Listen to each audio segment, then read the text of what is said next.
तर नमस्कार मित्रांनो, मीच आहे प्रथमेश आणि तुम्ही पाहत आहात जॉब्स आणि पुन्हा एकदा स्वागत करतो एका नवीन जॉबच्या अपडेटसोबत. आजची मित्रांनो जाहिरात असणार आहे पुणे महानगरपालिका यांच्याकडून ही जाहिरात प्रसिद्ध करण्यात आलेली आहे.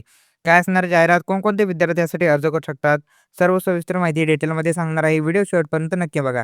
यामध्ये मित्रांनो 2 वेगवेगळी पदे असणार आहेत. पदाबाबत सविस्तर माहिती बघण्याआधी आपल्या चॅनलला सबस्क्राईब नक्की करा. आपल्या चॅनलवरती रोज तुम्हाला डेली एका नवीन जॉबचे अपडेट देण्याचा माझा एक छोटासा प्रयत्न असतो. त्यासाठी चॅनलला सबस्क्राईब करायला विसरू नका. यामध्ये मित्रांनो 2 वेगवेगळी पदे असणार आहे. समूह उपदेशक हे एक पद असणार आहे, 23,100 इतकी सॅलरी असणार आहे यामध्ये. त्याचबरोबर याची शैक्षणिक पात्रता असणार आहे. मान्यताप्राप्त विद्यापीठाची पदवी उत्तीर्ण असाल तर तुम्ही यासाठी अर्ज करू शकता. त्याचबरोबर MSW म्हणजे मास्टर ऑफ सोशल वर्क्स याची तुमच्याकडे पदवी असणे गरजेचे असणार आहे. त्याचबरोबर HIV एड्स विषयक समुपदेशनाचा कमीत कमी 3 वर्षाचा अनुभव सुद्धा तुम्हाला यामध्ये लागणार आहे. एकूण संख्या असणार आहे 11. पदांची संख्या ही 11 असणार आहे. त्याचबरोबर प्रयोगशाळा तंत्रज्ञ हे सुद्धा पद असणार आहे. 23,100 सेम सॅलरी असणार आहे.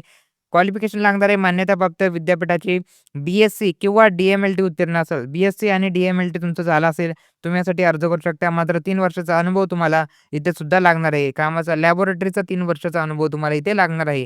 एक जागा यासाठी असणार आहे. त्याचबरोबर ही जी मित्रांनो संधी असणार आहे, ही कंत्राटी स्वरूपाची संधी असून 6 महिन्याचा याचा कालावधी असणार आहे. यासाठी वयोमर्यादा लागणार आहे कमीत कमी 18, जास्तीत जास्त 38 वर्ष.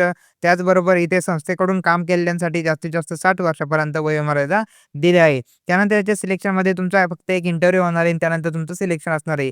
कोणतीही एक्झाम यामध्ये नसणार आहे. त्याचबरोबर तुमच्या शैक्षणिक अर्थानुसार तुम्हाला मार्क्स दिले जाणार आहे. त्याचं विश्लेषण इथे बघा. शैक्षणिक अर्थाचे 20 मार्क, अनुभवाचे 20 गुण आणि तोंडी मुलाखतीचे 10 गुण, असे टोटल 50 गुणांवरती तुमचं सिलेक्शन यामध्ये असणार आहे. त्यानंतर यासाठी अर्ज कुठे करायचा? अर्ज हा मित्रांनो तुम्हाला ऑफलाईन पद्धतीने करायचा आहे. इथे त्याने ॲड्रेस मेन्शन केला आहे. या ॲड्रेसवरती जाऊन तुम्हाला अर्ज ऑफलाईन पद्धतीने करायचा आहे. अर्जाची शेवटची तारीख असणार आहे 4 एप्रिल 2026. या तारखेत तुम्हाला ऑफलाईन पद्धतीने अर्ज सबमिट करायचा आहे. त्याचबरोबर अर्जाचा जो काही नमुना असणार आहे त्यांनी याच PDF दिला आहे, तो तुम्हाला दाखवतो. हा असणार आहे अर्जाचा नमुना. याच अर्जाच्या नमुन्याची तुम्हाला प्रिंट घ्यायची आहे. त्याचबरोबर या अर्जाचा नमुना सविस्तर अर्ज हा भरायचा आहे आणि हाच अर्ज तुम्हाला ऑफलाईन पद्धतीने वर सांगितलेल्या ॲड्रेसवरती सबमिट करायचा आहे. तर अशा प्रकारे मित्रांनो ही कंत्राटी स्वरूपाची भरती असणार आहे.